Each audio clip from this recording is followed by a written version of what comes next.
Nah, saudara, perlu kita ketahui bersama bahwasannya Pangkalan Berandan dahulunya merupakan sebuah kota industri perminyakan. Saat ini Berandan tidak lagi mampu berdandan disebabkan minyak telah lama kering dari perutnya, sehingga tidak memiliki potensi untuk berdandan. Bersamaan dengan itu, Berandan pun ditinggalkan begitu saja oleh para pemburu minyak dan meninggalkan besi-besi tua yang tak punya arti. Nah, sangat disayangkan bukan?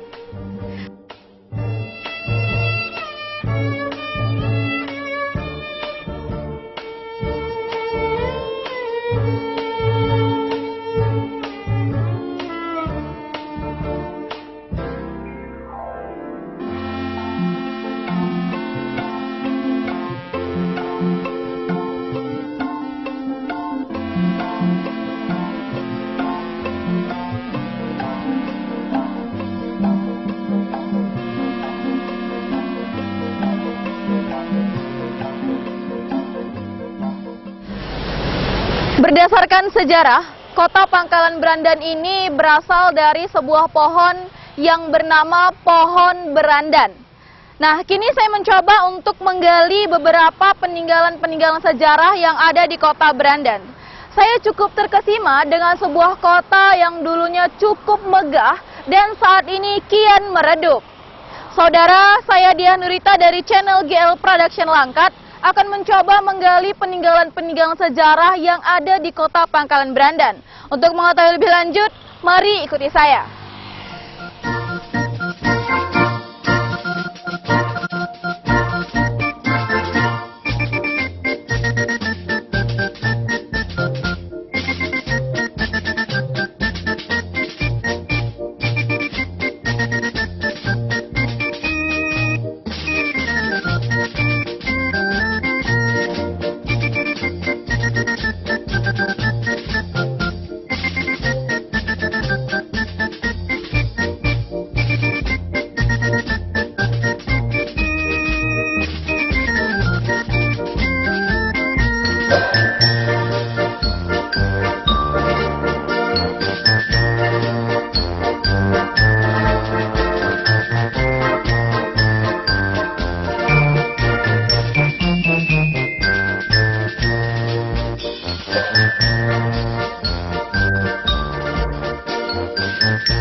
Saudara, dapat bersama-sama kita lihat di sebelah saya ini terdapat sebuah tugu atau monumen yang sering disebut sebagai monumen atau tugu 100 tahun perminyakan. Nah, di sini saudara kita bisa lihat bersama-sama sangat disayangkan sekali tulisan-tulisan dan serta tahun-tahunnya pun sudah tidak begitu terlihat, bahkan hampir hilang dan tidak terlihat sama sekali. Nah, tugu ini tepatnya terletak di Desa Securai, Kecamatan Babalan. Saudara, dapat kita lihat juga bahwasannya di sebelah sana terdapat sebuah gang yang terletak mungkin lebih kurang 10 km ke dalam. Itu terdapat sebuah desa yang dikatakan sebagai Desa Telaga Said.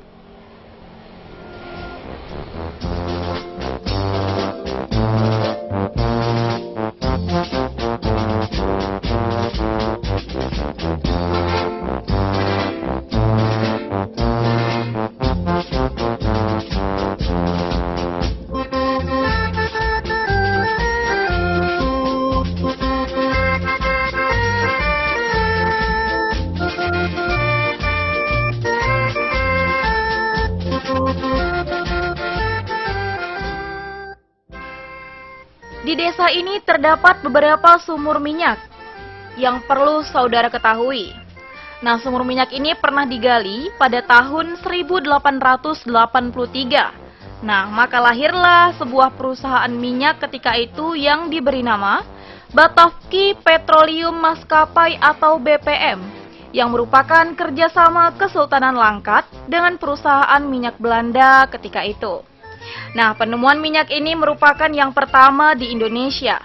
Saya melihat sumur minyak ini sekarang seakan terlupakan, dianggap minyak telah kering. Saya merasa terharu sekali, karena dahulunya dari sumur minyak inilah keadaan perekonomian di Langkat menjadi lebih baik, sehingga banyak para pemburu minyak di Kabupaten Langkat. Namun sekarang sumur ini ditinggalkan seakan dilupakan dan saya sangat terharu. Saya rasa saudara-saudara pun sama seperti saya.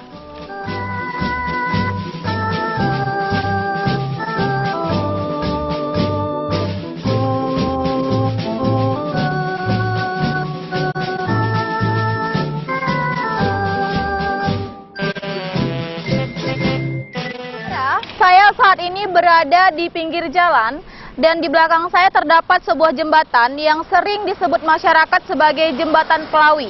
Nah, di sebelah saya ini terdapat sebuah jalan yang dahulunya merupakan akses masyarakat untuk menyeberangi sungai melalui jalan tersebut. Nah, untuk menelusuri bagaimana peninggalan sejarah-sejarah yang ada di jembatan tersebut, mari ikuti saya.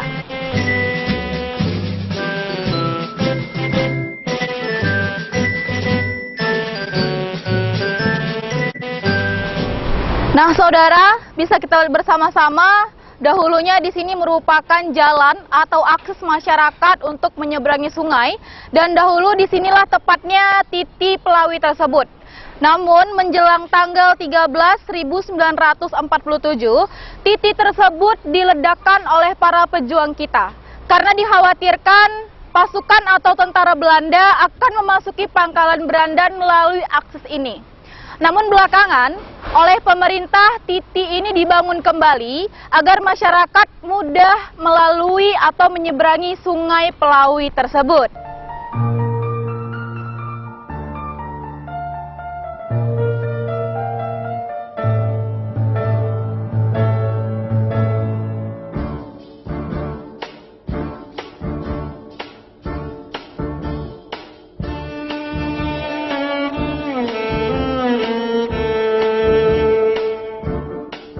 Tidak jauh dari jembatan ini, perlu saudara ketahui, di sana terdapat komplek kilang perminyakan yang belakangan dikerjakan oleh Pertamina. Namun ada satu monumen, sisa-sisa kebakaran yang dijadikan cikal bakal Pertamina Pangkalan Berandan. Nah, saudara, bisa kita lihat, inilah dia bangunannya yang ada sekarang. Di samping itu terdapat pergudangan dan pelabuhan sisa-sisa pembakaran tersebut. Berdasarkan sejarahnya, tambang minyak ini dahulunya merupakan rebutan oleh Belanda dengan nama BPM dan kemudian direbut oleh Jepang diganti nama dengan Sayutai. Di awal kemerdekaan, para pejuang merebut tambang minyak ini dan diganti namanya dengan Tambang Minyak Republik Indonesia atau TMRI. Nah, saudara, saya pernah mendengar dari sejarah bahwa pada agresi Belanda I, tambang minyak TMRI ini ingin direbut dan dikuasai oleh Belanda. Maka dari sinilah semangat pejuang kita bergelora mempertahankan tambang minyak. Maka dengan tekad para pejuang merdeka atau mati. Nah, sangat luar biasa bukan? Mereka mempertahankan tambang minyak ini daripada diambil oleh Belanda. Maka pada tanggal 13 Agustus 1947, dengan dikomandoi Mayor Nazarudin pada dini hari, tambang minyak diledakkan. Tapi sebelumnya, penduduk Pangkalan Berandan sudah diminta untuk mengungsi dan meninggalkan kota Berandan sejauh 3 km. Maka malam itu juga berkobarlah api merah yang menerangi kota Berandan dan sekitarnya, dan mengepullah asap hitam.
Saudara, saat ini saya sedang berada di stasiun kereta api Pangkalan Berandan yang merupakan saksi sejarah Berandan Bumi Hangus pada tahun 1947.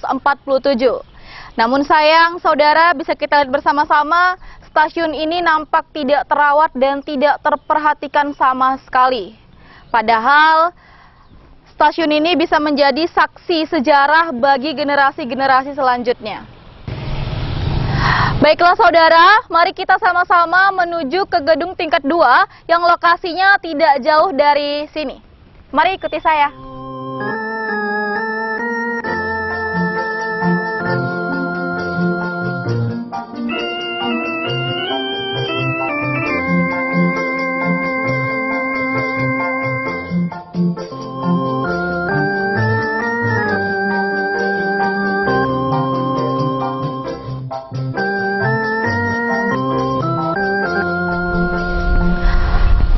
Saudara, inilah gedung tua atau gedung yang biasa disebut sebagai gedung tingkat 2 yang merupakan markas para pengawal kereta api untuk mengamankan tambang minyak pada tahun 1947 yang dikomandoi oleh Mayor Nazarudin.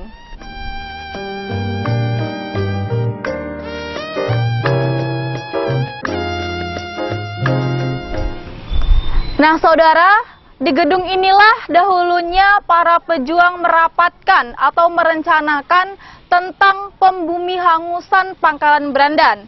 Jadi gedung ini banyak sekali terkenang mengenai sejarah-sejarah pembumi hangusan Pangkalan Berandan pada tahun 1947.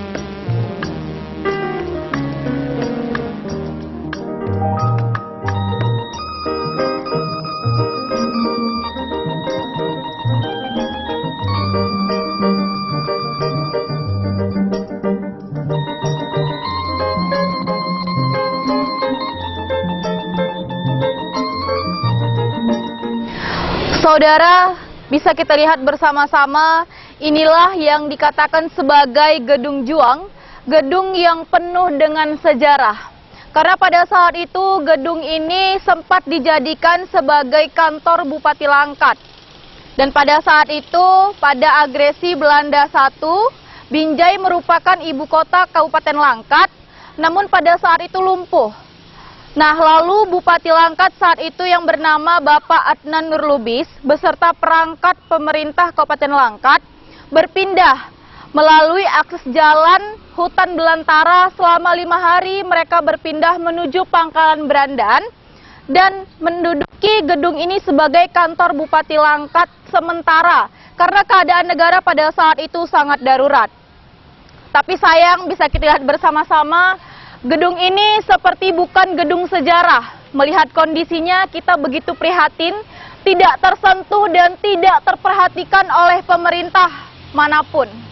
Sangat luar biasa ya, sangat mengecewakan hati para pejuang kita dahulunya. Nah, maka dari situ kita sama-sama ingin melihat bagaimana respon pemerintah, terkhususnya pemerintah Kabupaten Langkat tentang gedung tersebut. Mari sama-sama kita berlanjut ke SD Negeri 1 yang berada di belakang Gedung Juang ini.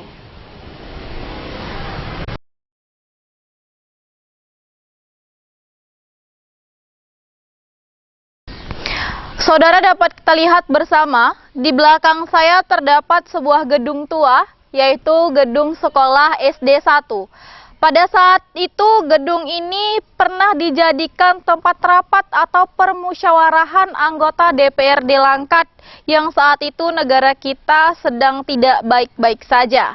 Namun sayang, kita lihat bersama-sama gedung ini sudah tidak terawat dalam keadaan yang sangat memprihatinkan dan cukup sangat memprihatinkan lagi. Gedung ini berada di daerah yang cukup terpencil dan orang sudah banyak tidak tahu mengenai gedung tua ini.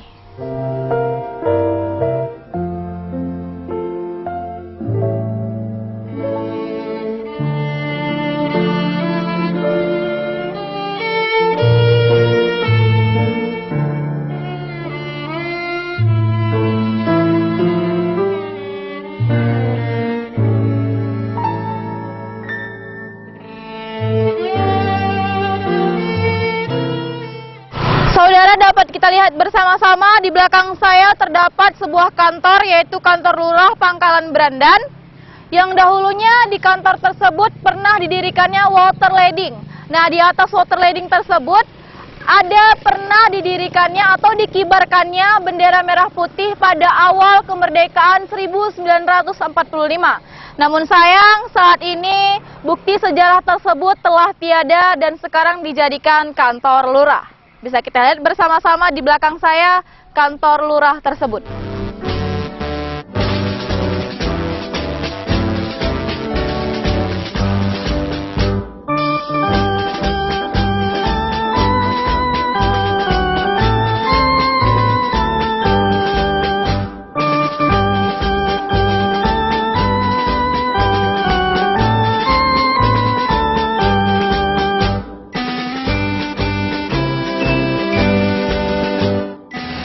Saudara, telah kami paparkan bukti-bukti sejarah tentang pembumi hangusan tambang minyak Pangkalan Berandan pada tahun 1947.